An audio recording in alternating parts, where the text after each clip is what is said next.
Hello, everyone. My name is Diane Olivo-Posner, and I am the Principal Librarian, Associate Director for the Exploration and Creativity Department of the Los Angeles Public Library. I hope all of you are putting in your last days of the Summer Reading Challenge. It ends August 31st, so there's still time. You could go to the lapl.org/summer to get those days input. Today, I will be introducing one of the LA Made summer programs. LA Made focuses on the diverse landscape of Los Angeles artistic and performance talent that has developed in the course of the city's eclectic history. I'd like to thank the National Endowment for the Humanities, our Library Foundation, and our behind-the-scenes staff who help bring these amazing virtual programs to you. The next LA Made will be next Thursday, August 27th at 4 p.m.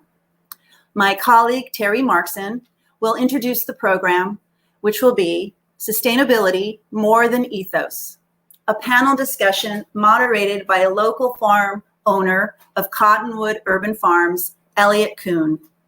The panel will discuss growth and development of a more sustainable Los Angeles.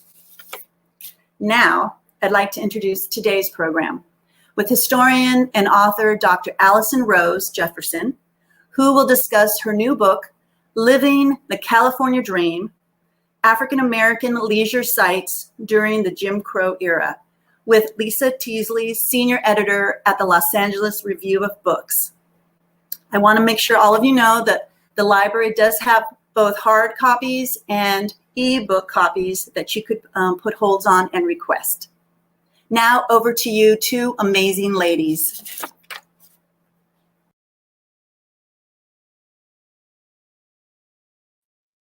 So happy to be here with you, Allison. Oh, and it's so nice to be here with you too, Lisa. So I know you wanted to start with a little presentation before we jumped into questions. Yes, I was going to share a little bit about the book and a little bit about some of the activities that people have been inspired to use this history and the sites that I talk about in my book in recent times. Great. So I guess I should just start. Go ahead and start. Yes. Yeah. Okay. Thanks everybody for inviting me at the library to do this presentation today, and hello to our audience out there. African Americans began moving in large numbers to the Los Angeles environs in the decades surrounding the turn of the 20th century, joining a multi-ethnic community that included whites and other people of color, as well as immigrants from other national backgrounds. The majority of Black migrants relocated from American southern states. Like those who moved to the northeastern part of the US, African Americans moving to California and other western parts also acted to escape the worst of Jim Crow era racist anti-Black restrictions.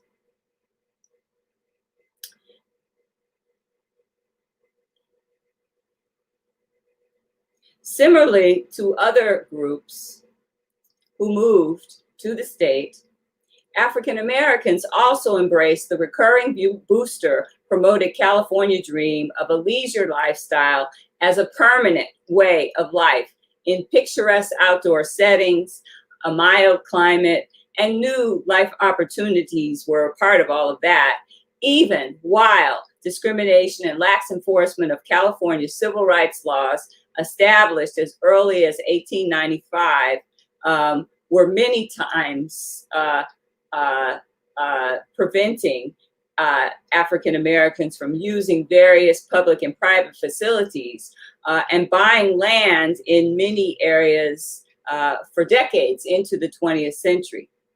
In my new book, Living the California Dream, African American Leisure Sites During the Jim Crow Era, I explore how African Americans made California and American history by challenging racial and class structures when they occupied recreation sites and claimed public space at the core of the state's formative mid-20th century identity.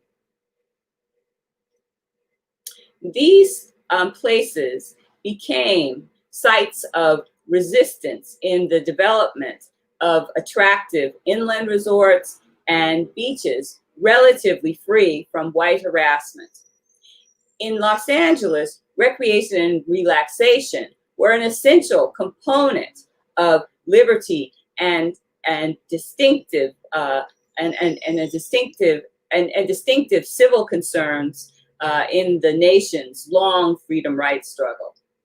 I will also share some ways I, as a historian, and others have used a few of these stories to engage audiences in history, as well as heritage and nature conservation and social and environmental justice education in some places.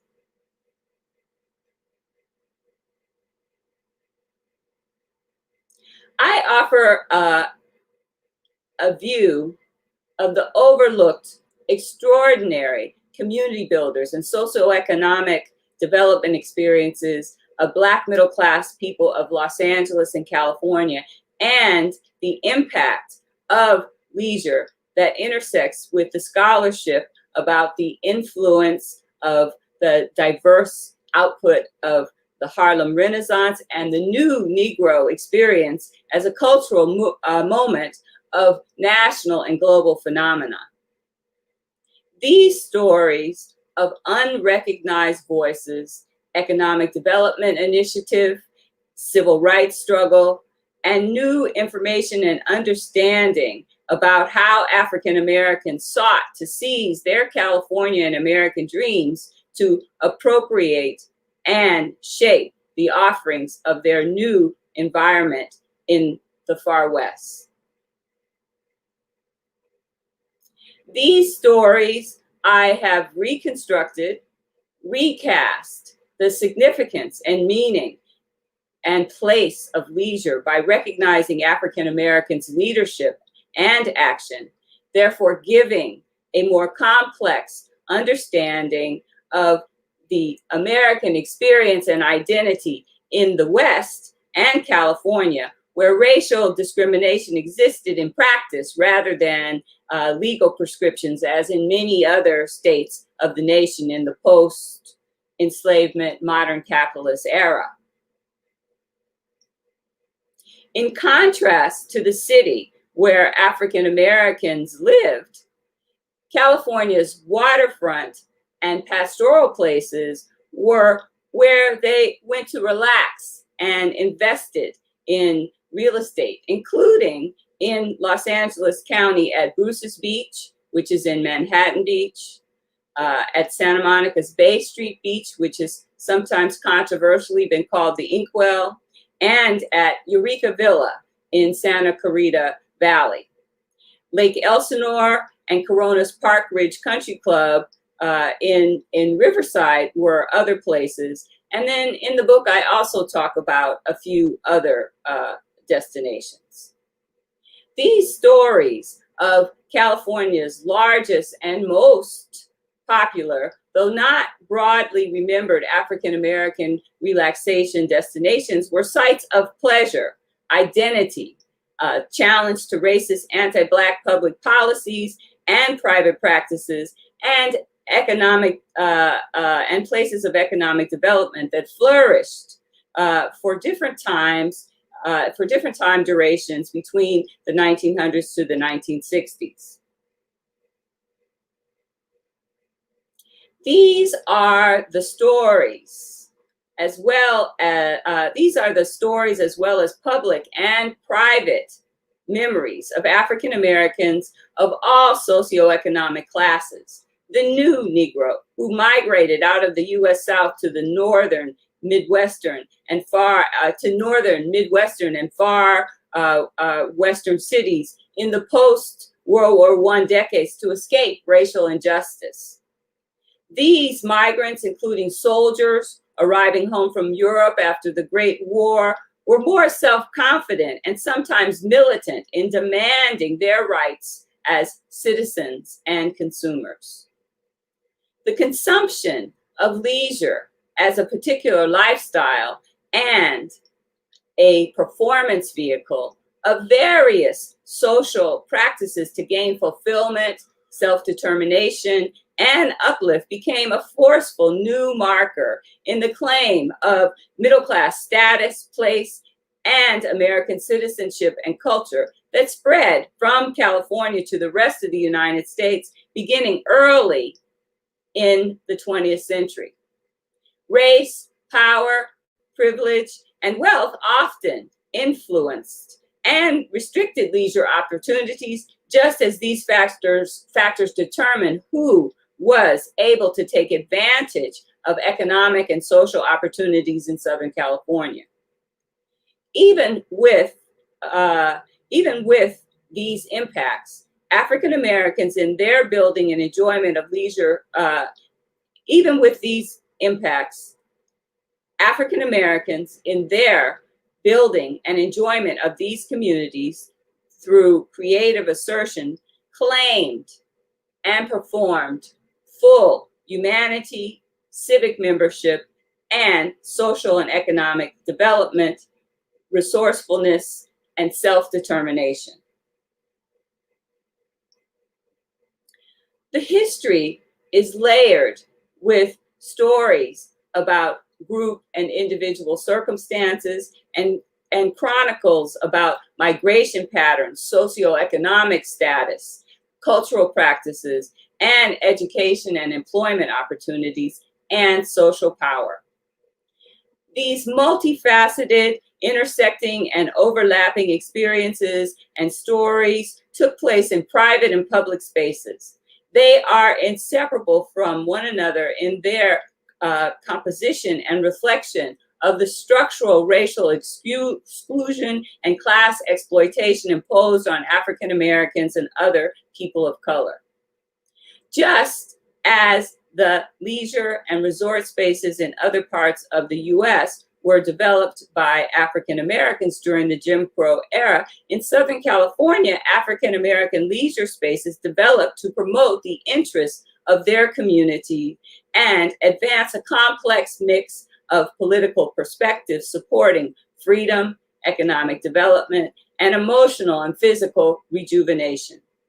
The new Negro was determined to achieve a fuller participation in American society in their cultural self-expression, economic independence, and progressive politics. The experiences and memories of these leisure spaces and destinations and the attention they gained in newspapers of the era aided in creating public memory that offered African Americans new and broader visions of themselves, a new identity, and new collective sense of freedom and humanity, contributing to cultural and intellectual efforts that defined the new Negro. In Southern California, African Americans' ambitions and initiatives for leisure space also radically claimed, challenged, and promoted the region's identity in the consumption of leisure as a lifestyle that would spread across the country to develop a new suburban middle-class culture. Black Angelenos challenged the era's white supremacist conventions about social space as they asserted self-determination to participate in popular leisure and resort cultural, social, and economic trends that were considered modern by the 1920s. In ex-urban communities, African Americans bought property so they could control their enjoyment of these activities and contest anti-Black racism.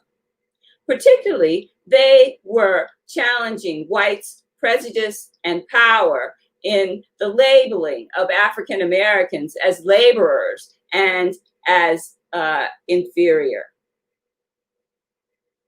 Each site discussed in the book has its own history of development of leisure of a specific sort in social, political, and economic particulars, as well as racialized issues of the time and place. One of the earliest places African Americans went for recreation and relaxation was Lake Elsinore in Riverside County, a somewhat successful residential and leisure destination for the general population and African Americans through the middle decades of the 20th century. This was one of the furthest inland of the African American leisure spaces that existed from the 1910s to the 1960s.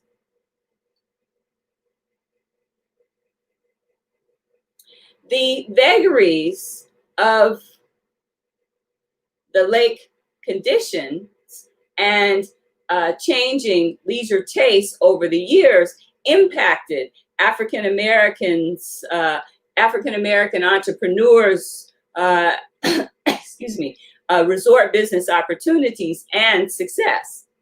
The African American presence has been left out of the local history narrative and landmark designation programming.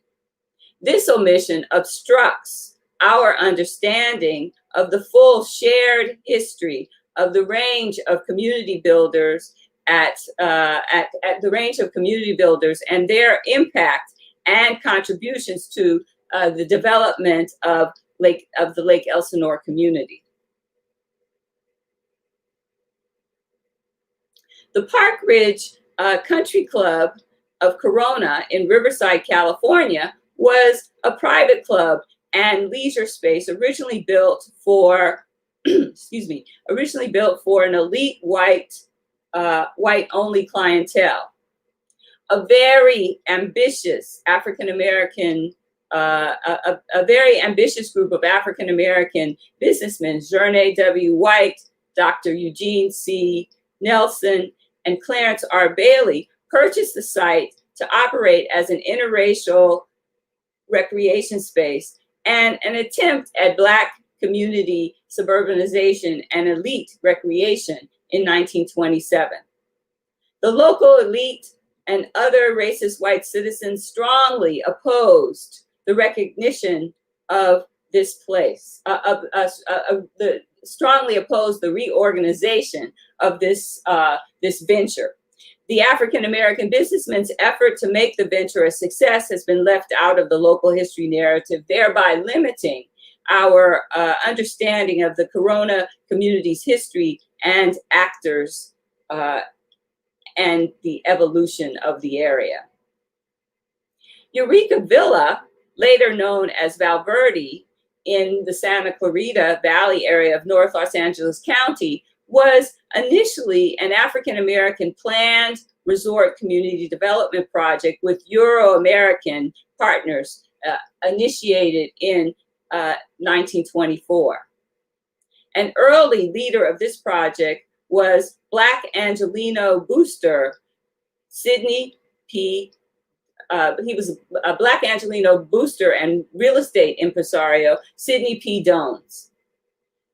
Public money contributed to the development of a park and swimming pool, and multiple marketing efforts by Black and white boosters helped sustain interest of African-American consumers' usage of the Hidden Canyon area until the crumbling of the racial apartheid era in the 1960s.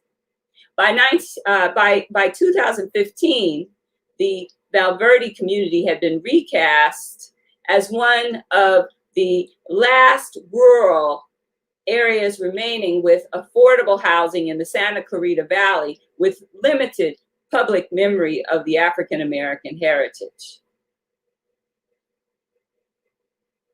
Bruce's Beach in Manhattan Beach, a Pacific Rim community in Southwest Los Angeles County, was an early successful African-American residential resort and leisure destination which opened in 1912. Eventually, racial prejudice, exclusionary measures aided by destructive use of state power in 1924, 1925, eliminated their residential and economic development with attempts to erase the site's memory from history. Only through political assertion has a limited revival of the history of Bruce's Beach and its incorporation into the public record emerged in the first decades of the 21st century. In their first organized civil disobedience action in the region, members of the Los Angeles branch of the National Association for the Advancement of Colored People in 1927 challenged Manhattan Beach officials when they tried additional measures to make the beach white only. Although the Bruce's Beach community was raised when the NAACP members staged a swim-in protest and legal maneuvers, clarification was one that African Americans had the legal right to enjoy this and all California beaches. It was also a very important victory for all California citizens from the standpoint of access issues for beaches. In the coming decades, with this accomplishment, African Americans more confidently asserted, African Americans were more confidently able to assert their legal rights, and this contributed to racial restriction attempts at the state's public beaches fading away. As the 20th century advanced, African Americans around the US would increasingly utilize legal actions and public protests to dismantle legally sanctioned, along with informally enforced discrimination and segregation in public accommodations. African Americans were able to build a sustained community in the city of Santa Monica, founded in the late 1800s. A few blocks from the Pacific shoreline in the environs of what is today the Civic Center. Phillips Chapel Christian Methodist Episcopal Church, the first African American church in the city, was established in 1906, and it provided an institutional space for Black life in the area. A short way south was a Venice neighborhood, which was also part of this Santa Monica African American community. African American regional residents and Los Angeles entrepreneurs attempting leisure space, service business expansion for this community were challenged by various white supremacist public policy measures inhibiting residential expansion and economic development. Nonetheless, African American citizens' public beach usage and a small local residential community was able to persist despite Santa Monica's white elite racist anti-Black actions.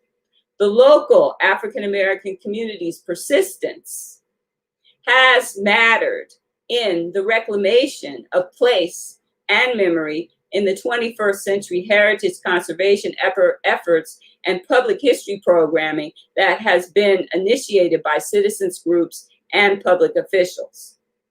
This and other Southern California leisure spaces mark an African American identity on the regional landscape and social space as they confronted the emergent power politics of leisure space.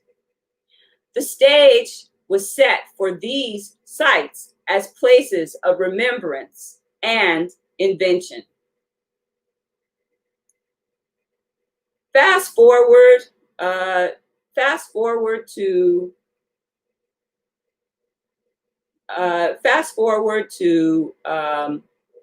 recent occurrences in Santa Monica, and we can see that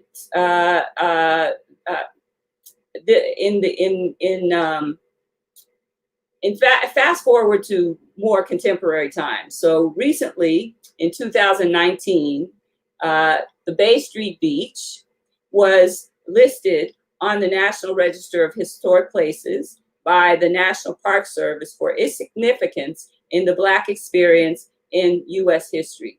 And this is the first historic district in Santa Monica that has received this national honor.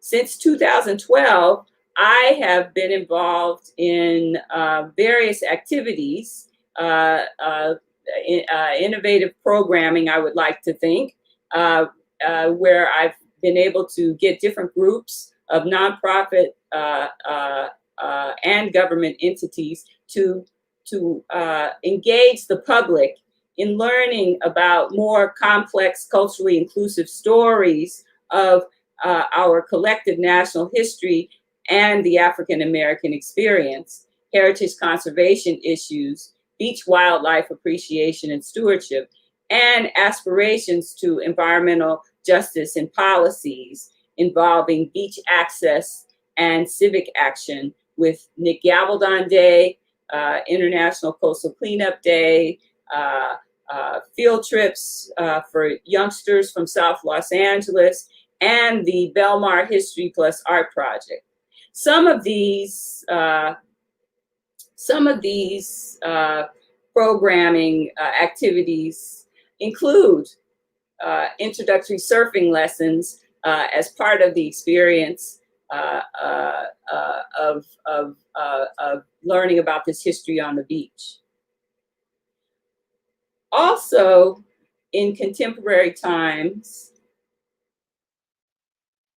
new energy has arisen to reclaim this important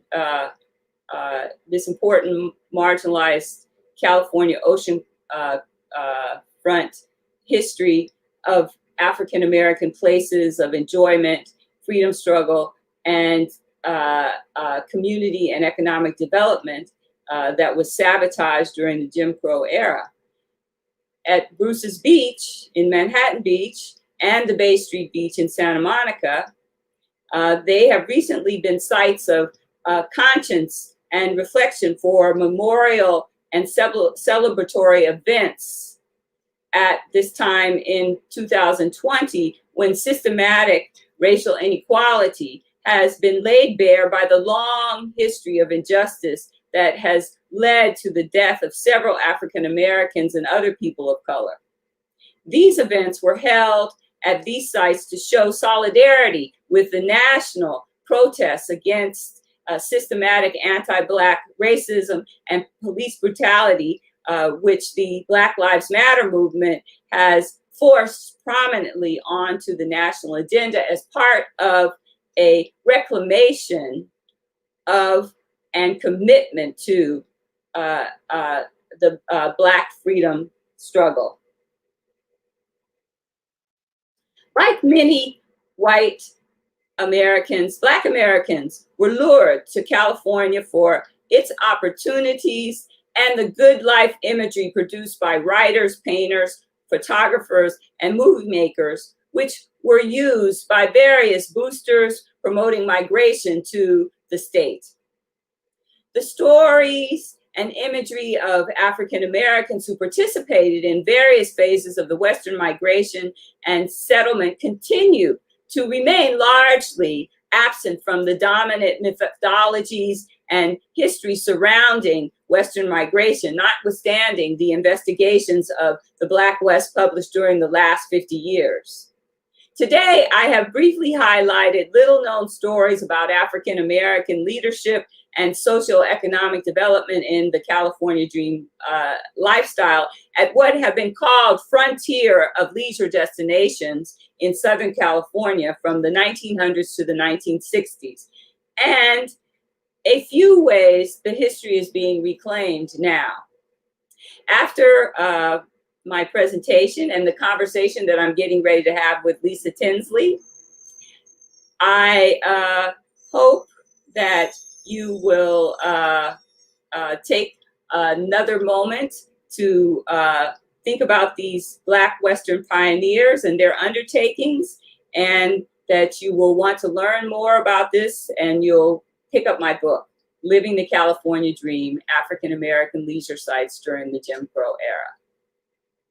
Thank you so much, and I guess they're going to get Lisa back onto the screen there.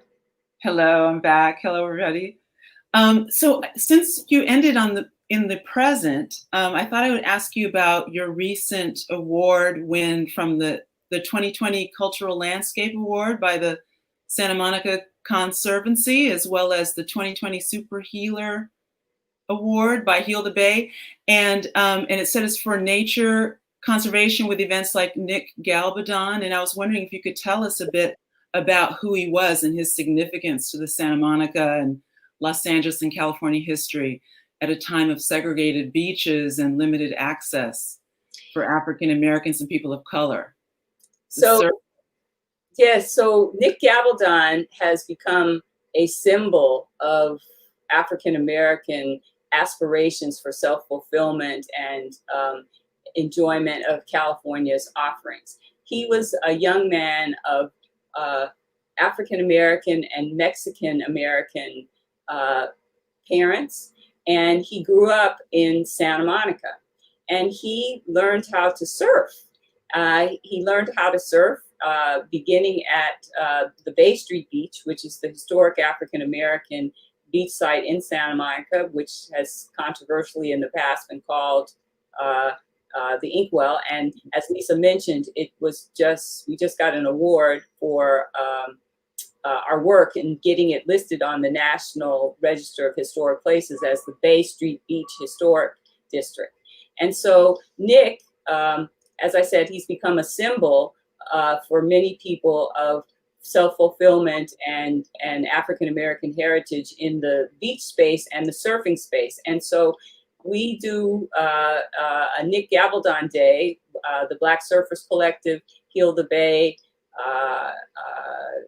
the Santa Monica Conservancy, and other groups have been involved since 2013, which is a way to introduce young people who may not have had the opportunity to come to the beach regularly to a surfing lesson, and also to learn about the history of this particular beach site, and to engage with issues of environmental stewardship and environmental justice. And so we didn't get to do it this year live on the beach, but we did do a virtual program. And again, it's been going on now since 2013. So it's a wonderful thing, and the kids really enjoy it. And most of the kids that are coming out are coming from inland areas, a lot of them from South Los Angeles. We've also had kids come from the Valley to participate in the program. And so we are really happy that we've been able to keep it going for this long. That's wonderful. Yeah. And in the book's introduction, you talked about the urgency to this research in African American leisure sites during the Jim Crow era. And I was wondering if you could tell us why, as well as who and or what inspired your research. So in terms of all of this, the reason why it's important, the urgency, is that there's so many stories of African American heritage in the whole United States, but particularly in terms of our region, that have not been written down. We have not the knowledge that we really need to have about our history here in the Los Angeles region. And it's in large part because for so long, we as African Americans weren't able to write our own history down, because we weren't able to go to graduate school to get the degrees to be able to focus on being a scholar to write this history down. Now, some of it has been written down in the last 50 years, but there's a lot of it we've missed. We're still uncovering new stories about African Americans. I found in my research over the last 15 years, in terms of the book that I did, Living the California Dream, there were things that when I started out with the research that I didn't know, and there were no archives where I could go and find this information. I had to create the archive. I had to go through various people that I knew or learned of to get this information. And for me, one of the things that helped is that I'm a third generation Angelino. My grandparents moved to Los Angeles in the mid 1920s. And they were going to some of these places. Okay. I know they were at Lake Elsinore because that's what inspired me to do the research. I'm sure they probably stepped down to Bruce's Beach when they first got here. And I know that they went to the beach in Santa Monica. Val Verde, I'm sure they stepped up there too. But I know of, you know, the two experiences that I mentioned. Right. And so with, you know, the other part of this question in terms of what inspired me to do this research is I had always been interested in history. And when I started to look at what my life was going to be in the 90s, I got the opportunity to have some experiences that made me think about these things in a different way. I was at USC in the early 2000s working on a master's degree in heritage conservation. I thought I would work in that area for a while, and I am still working in it, but it's not my only way to preserve the history of African American heritage. And I was taking a class with Kevin Starr, a California history class, and I was at University of Southern California, and he had been the state historian, and he's written all these books, which some of us here in this realm of our meeting may be familiar with, the California Dream series books. And I went to him with, you know, paper topics about what I was interested in. And I had this topic about these African American leisure sites and a topic about something else to do with a white resort in Riverside, the Mission Inn. And the Mission Inn, the guy that Frank, I'm spacing on the last name, but the guy that started that, he's like the Ian Schrager of his day. Ian Schrager, you know, did all these boutique hotels here in contemporary times. Well, Frank, and I can't think of his last name right now, back in the time of the founding of the Mission Inn, he was like that. And I thought, oh, that'll be an interesting paper. But then I had these ideas about these Black leisure areas. And so Kevin Starr was like, oh, you know, everybody's done something on those Mission Inn people back, you know, right. but these leisure sites and this African American experience, it says, I don't know anything about that. And I know a lot of other people don't either. Right. So that was what started me on this in terms of thinking about all of these sites. And I did my first paper on these sites. And then I did my thesis on Lake Elsinore. And that one I was most interested in at that time. And I had more information on because my family at one point had owned property up there.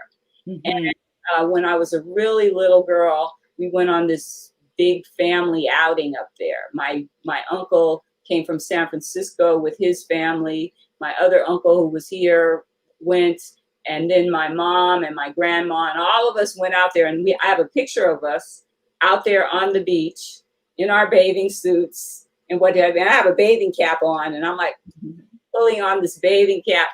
And so that was one of the things that I had always kind of been curious about, that experience of my mother's, because she talked about it fondly.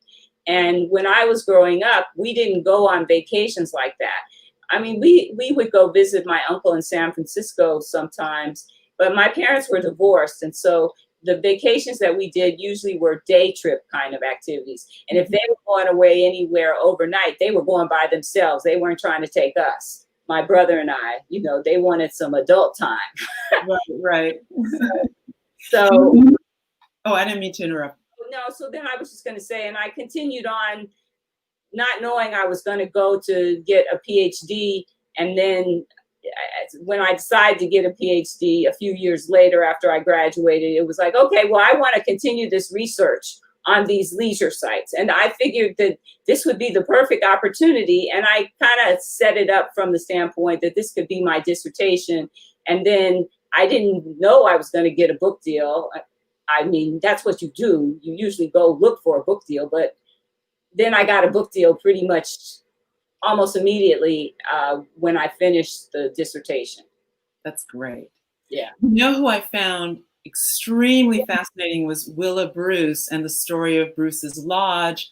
The fact that she had owned property in Albuquerque, New Mexico, free and clear before coming to buy the property with her husband, but it was in her name.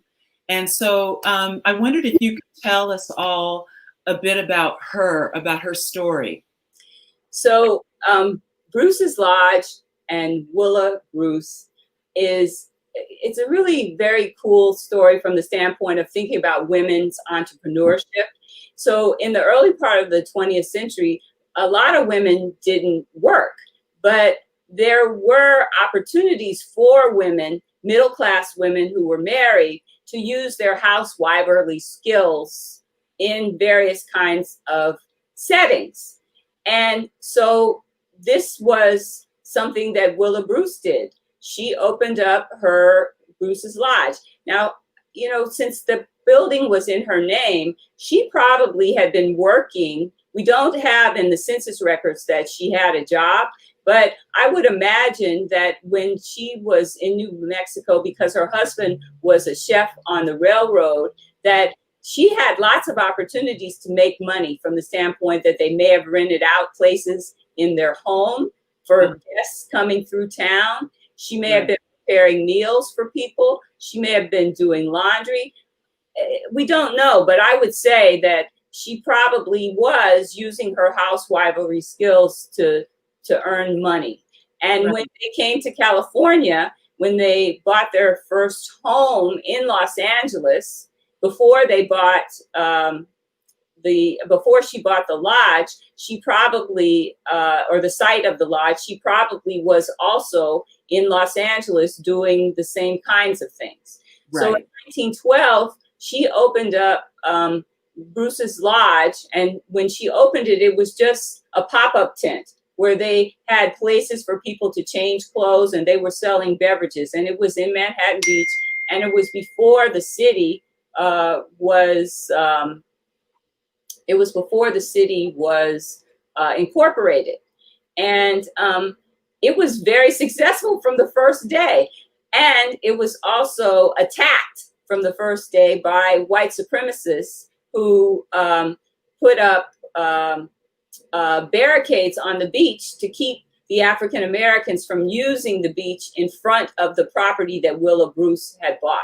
So there's some discrepancy about what was public beach and what was private beach due to the mean tide line at that point in time. And so the owner of the property, George Peck, who was a developer of and one of the city founders, was able to, at that time, claim that this space in front of the property that the Bruces owned was his. And he had constables out there, telling the people they couldn't use the beach. Well, they just decided, well, we'll just go down the way to the other property that he didn't own so they could get to the water. And that's what they did.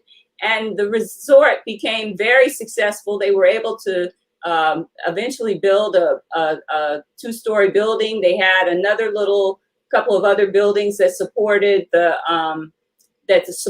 beach activities.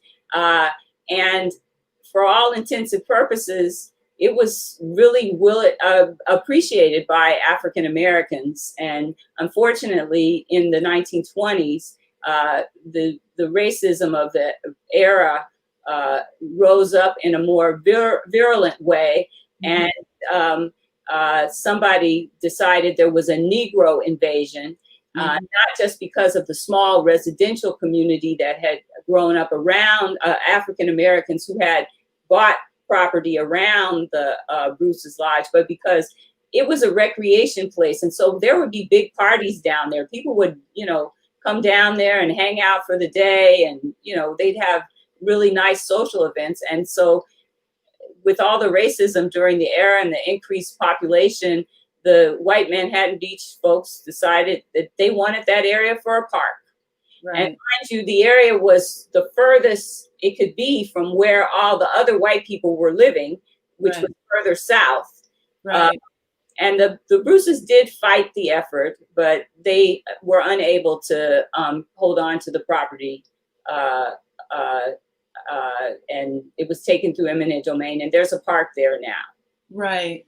And they suffered the harassment tactics of, I didn't realize that this was during Prohibition, but things such as, liquor being planted on the property, 10-minute only parking signs, Yes. setting fires, all the time. The family is going and the business is going through intense suffering, but they hung on all the way up until this eminent domain, which they ultimately couldn't beat. Right. And what people don't realize is that in terms of African Americans in many places around the nation, that was not uncommon shit that was had, excuse my French, that was uncommon stuff.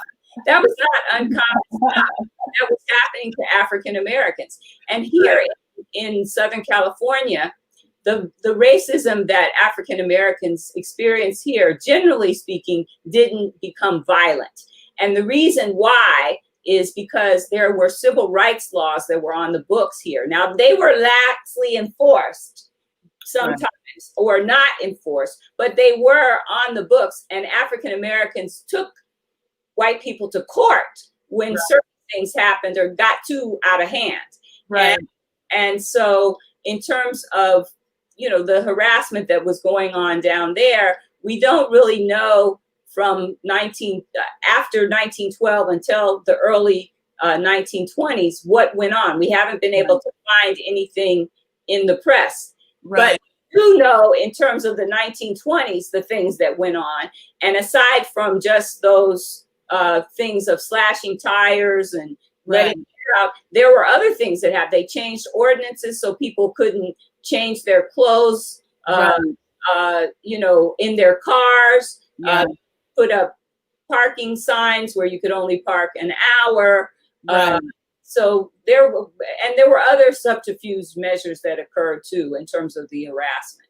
And so by the time they were able to raise the eminent domain went through and they raised the property by 1925, there were still a few African Americans, the Bruce's property, as well as the people that were between 26th and 27th, the other African American families that lived in that area. But there were some people that were outside of that area that maintained their property, some of them into the 1970s. And there's still one family down there that still has property. They've owned it for over 100 years. There may be some others, but I know of one family. Right. I wanted to ask you as well about the press,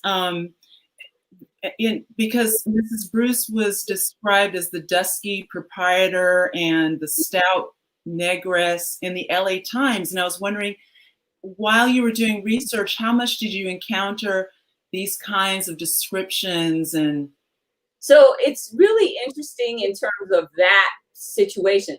That was the only article, 1912, June 27th, but it's 1912. That's the only article that the LA Times wrote about.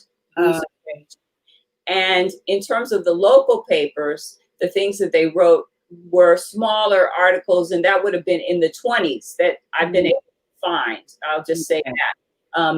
And so there weren't other descriptions of her like that I was finding. Okay. Oh, and I wondered if you could talk about the swim-in protest.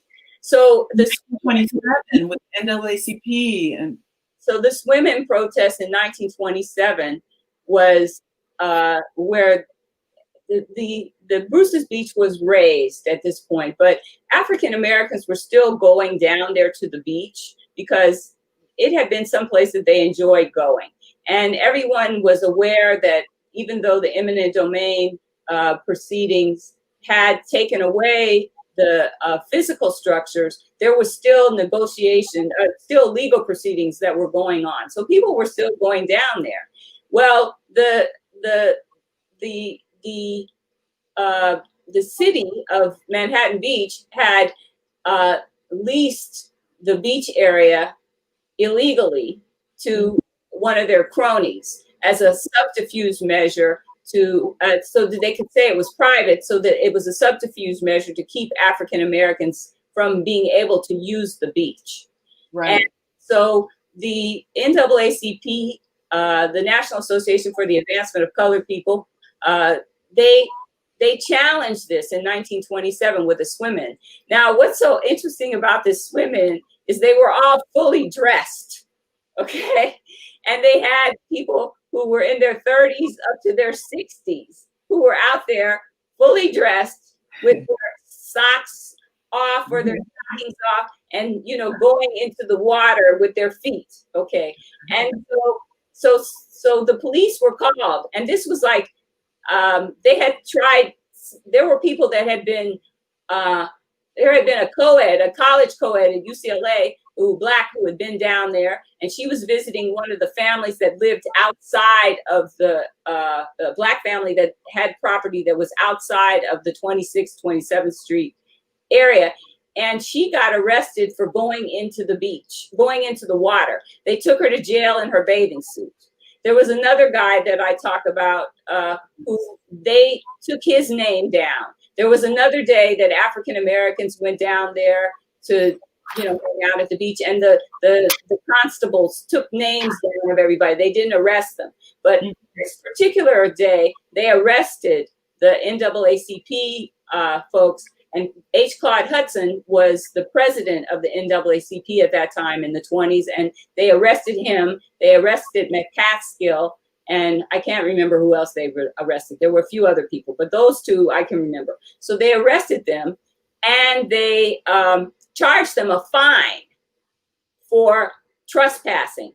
Well, then it went to court, and Hugh Macbeth was their lawyer, and he pointed out after he pulled the documents on the lease that the guy that had leased the land from the city didn't pay any money for the lease. Mm-hmm. Had a piece of paper that said he had this land. So it was illegal what they had done. Right. So at that point, the African Americans won because of the fact that he was able, they were able to get the case dismissed. They had to pay a fine. Actually, they had to pay a fine, but I forget how you call that legal stuff. I have to read it to recall it. Right. But at the time, it was also when Manhattan Beach was considering buying up the beach anyway, because of the fact that it was becoming not just an issue for the black people, it was becoming an issue for white people too. Mm-hmm. Because they were looking at commerce and how are we going to develop as a city. And so they, along with several other communities during that time, decided to buy up the beach. And without referencing what had gone on with the African Americans, that's what happened. So it was a victory, right, for the African Americans, because the city was trying to make sure the beach was public. Right. And it was also a victory for California beach access, as well as a civil rights victory. And right. So that's a very important thing in terms of thinking about the law during that period of time.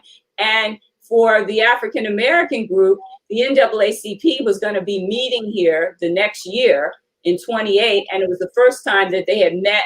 They were going to be meeting on the West Coast. So the NAACP was like really happy, sent out this national press release about what had happened to tell people, see what's going on in California, to encourage people to come out to the convention.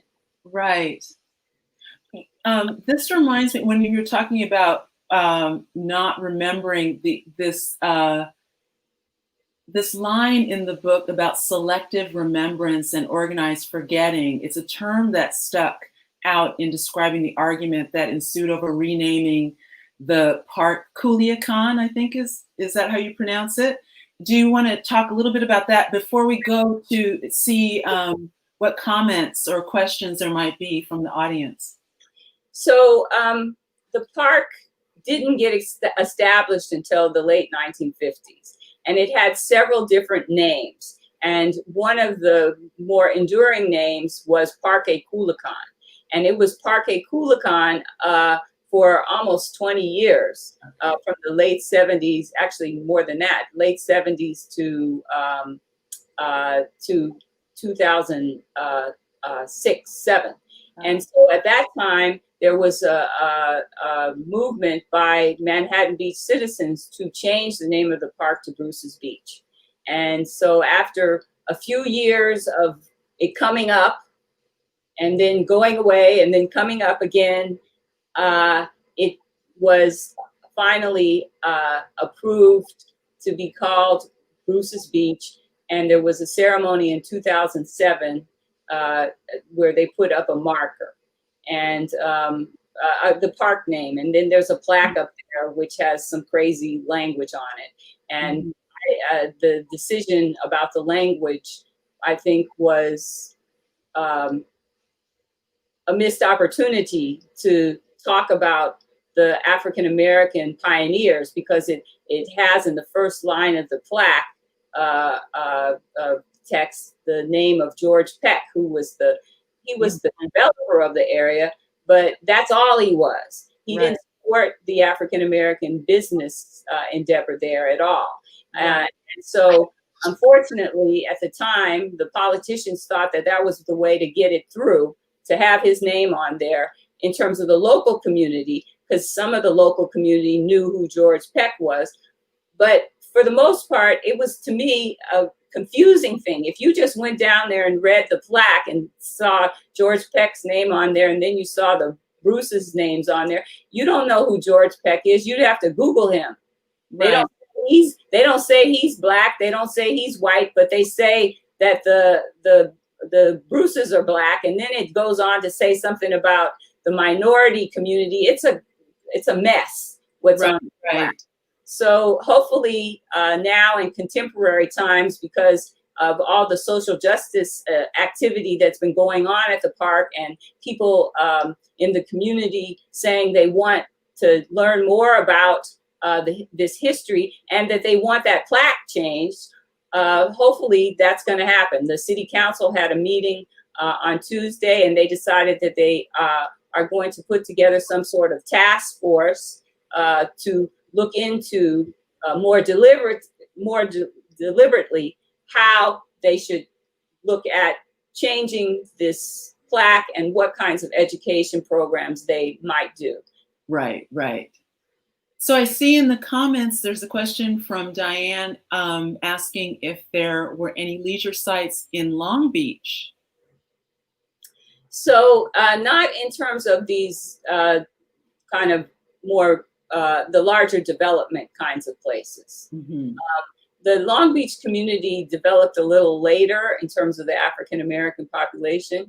And so in terms of my understanding, there may have been a place down there that people went, but the population was pretty small. There probably would have been more people there. It was a smaller population. It was easier to get to Santa Monica in terms of where African Americans lived than it was to get to Long Beach. Right.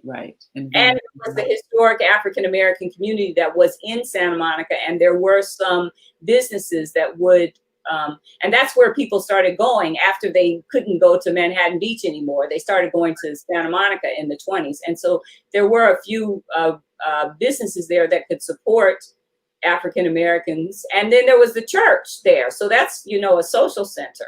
Right. And families that were living there. Yeah. Right. Let's see if there are any. I don't see any more questions. No. And it's 5 o'clock. I don't know if the program is over now. I think it was just a 60-minute program. There's no more questions. So. Okay, there's something up at the top. Yeah, there is. It's a lot. It's not really a question. Okay. It's not really. I see. Okay, thank you. There is one down here from Steve saying, has any of the Bruce family descendants come forward and inquired about reclaiming the land that the hotel was on? Yeah, they've had some conversations recently about that. There's some people that are interested in some sort of repatriation of the land. But there were several other families that were there. So, and there were other people that hadn't, in terms of African Americans who had developed their property, and then there were other people that owned property there that they hadn't developed. So if any kind of activity is going to go on to do some sort of reparations, it would have to be done for all the people that lost their property. Right. So I did want to tell everyone that Dr. Jefferson's book is available to put on hold or to be picked up at the library. You can go to sites there, or there are also ebook copies that can be checked out. So I just wanted to make sure everyone knew that before we said goodbye. And buy it also. You can buy it also. And you can, sure, right. But you can go to the library. Yes, and support the small bookstores. Yes, support the small bookstores. So thank you, everyone. Thank you. Have a good one. Bye. Bye.